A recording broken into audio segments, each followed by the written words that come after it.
Elliot Anderson is not white Jesus, and I'm sick and tired of people acting like he is. Now, don't get me wrong, the guy is a good footballer. I've seen him do beautiful things on the pitch with the ball, but like every other player, he walks on grass. He doesn't walk on water. This obsession with Man United fans about wanting Elliot Anderson or nobody else is really making me want to crash out. Now, let's understand something. We need to find a Casemiro replacement, but we don't necessarily have to get a Casemiro, and we don't necessarily have to get an Elliot Anderson. It is not tennis. This is a team sport. We just need somebody in the midfield. Now, this guy is clearly twerking for Man City and he wants to go there. Cool, that is great. But this idea that if we don't get him, then it's the end of everything is what drives me nuts. And I understand why Man United fans are like this, because Man United fans have a unique logic that is really not logic at all. It's the same reason why they didn't want Carrick. Do you know why? Because Ole Gunnar Solskjaer was our coach at some point. So their logic is, well, Carrick is an ex-Man United player. Ole is an ex-Man United player. We're making the same mistake again. So you know why they want Elliot Anderson? They think Arsenal got Declan Rice and they won the league. So if we get this new messiah in Elliot Anderson, he's going to be our Declan Rice and we're going to win the league. You see how that doesn't even make any sense? If you're one of those Man United fans that actually understand what I'm talking about, I'm not talking to you. If this video pisses you off, I am talking to you. We want the new shiny toy. Remember, last season, it was all about Carlos Baleba. Now, those same people in that camp that are moving the way they were doing now, they were doing back then, they don't want Carlos Baleba anymore. They just want Elliot Anderson. Brother, there's the Serie A, there's the Premier League, there is La Liga, there are other midfielders in the world. He's a good player. If he wants to go to Man City, if he doesn't want to come to us, if he doesn't think like we're an attractive club, if he thinks a club with 115 charges, like that basically cheaters, if he thinks a BBL club is what he wants to, then he can kick rocks, he can go. I'm tired of Man United fans just glorifying this dude. Brother, who is Elliot Anderson? He's a good footballer. Why are we acting like he's the best thing since sliced bread? Liverpool, you don't win football games. You don't win leagues, right? By just signing good players. We've tried this model already. I'm not saying we shouldn't sign Elliot Anderson. I'm just saying it's not a be or end all. We need a team. We need squad depth. Right now, we lack squad depth. That's the most important thing. Right now, when our players like Ahmad and Boomer don't show up, we feel it. Right now, we finished third in the league because the league is poor. The quality in the league is poor. It wouldn't actually surprise me if we do a title charge next season. Doesn't mean our team, our players are world beaters, but it would not surprise me. The same way for me personally, and this could be a controversial take, I do not think Klopp's Liverpool team were world beaters. They had maybe one or two world-class players like Mane, Salah, but Henderson, Wijnaldum, great players by the way, but they were not world beaters. You know why that team worked? It's because they were a team. Do you know Madrid went for Trent Alexander-Arnold because he's talented. They didn't go for Robertson, but guess what? Robertson, when they won the league, Robertson was tearing it up. You know why? Because he was a profile that fit whatever they wanted to do. Right now, that is what we need as a team. If the club is going for Elliot Anderson, it's not because he's Elliot Anderson, because he fits a profile that they think will benefit the team, and that is very true. But that doesn't mean he's the only person that fits that profile. He does bring his own unique assets and unique abilities because of who he is as a player, but he's not some sort of messiah. He doesn't come into this team alone and gives us the league. And it's this same nonsense logic that United fans have. This is why we put pressure on players and then they come here and they play worse off.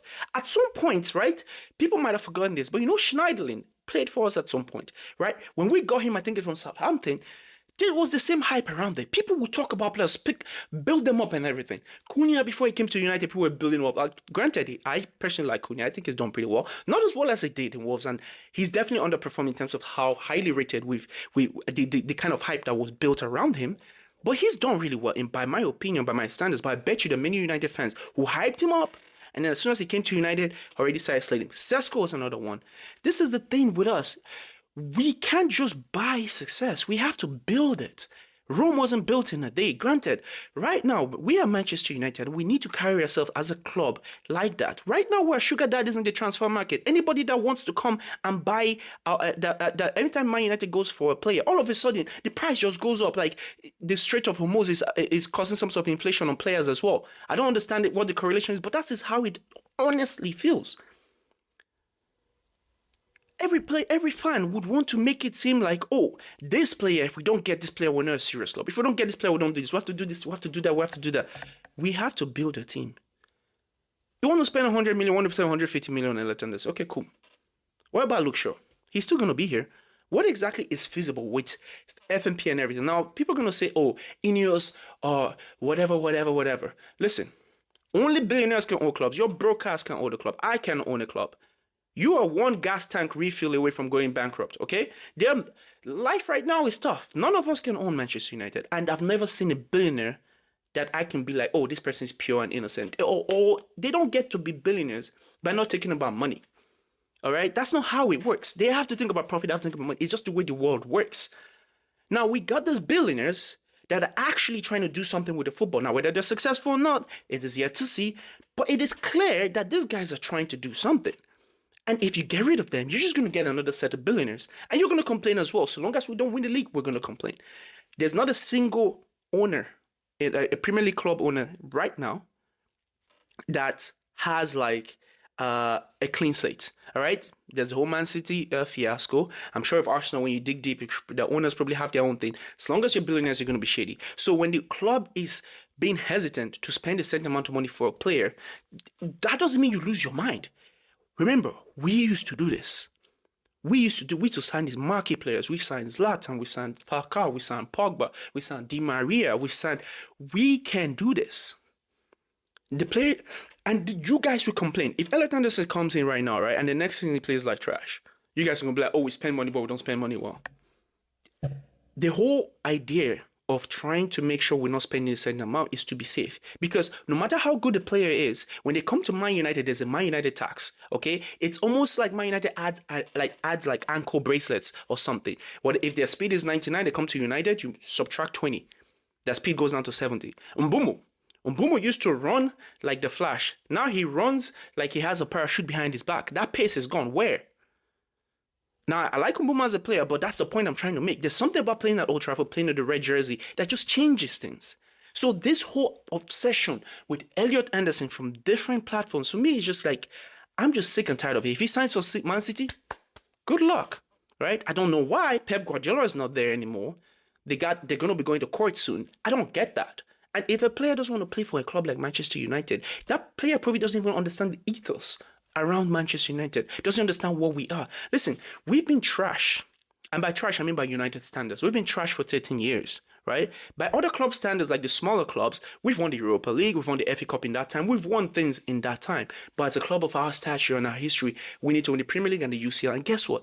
There are many Premier League teams right now where in my lifetime, they will never be able to win as many Premier Leagues as Man United, even if we don't win another Premier League for the rest of my life. That's how big the club is. That's how historic it is. Do you know why our achievements over these 13 years have not been regarded in high esteem? Because we're Man United. If this was Villa, if this was any other small club, this is success.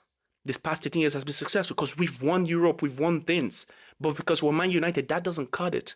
And that is why we cannot be acting like this guy is some sort of Tony Cruz, because he isn't. He's a good footballer. I'm not saying he's not. But the way you guys hype them, and again, I speak to a specific group of fans here, the way you guys hype this dude, you would think he's the second coming of Jesus Christ. You would think he walks on water. You would think he's going to come in and turn water into wine. You would think he's going to come in and give us the Premier League, that we're going to go invincible. No. That is not going to happen. These guys have a plan. Whether it's good or bad, it's yet to see. A good plan is a plan that works. It's simple as that. Okay? You could fail forward. You could sack Ruben Amorim without making a plan and accidentally get Carrick and finish third place. Guess what? That's a good plan. Doesn't matter if that was the outcome of what you expected. It's a good plan. Whether accidentally or not, it's what works. The same way everybody's talking about carry ball, play style of play and everything right now is because it works. If we were not third, we finished 10th or 15th like last season. I think 15th really has changed the perceptions of a lot of players, a lot of fans. You forget who we are. If you look at the history we've had since Fergie left, we finished in the top 4 positions more times than not. Last season was a blip. People acting like this is just Man United. No, it's not. To get to where we need to be, we need to actually build a team. We can come close. We finished second multiple times. So guys, you got to chill.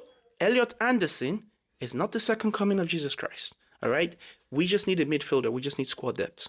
That is it. Anyways, it's been the Realistic Red. I'll catch you guys next time.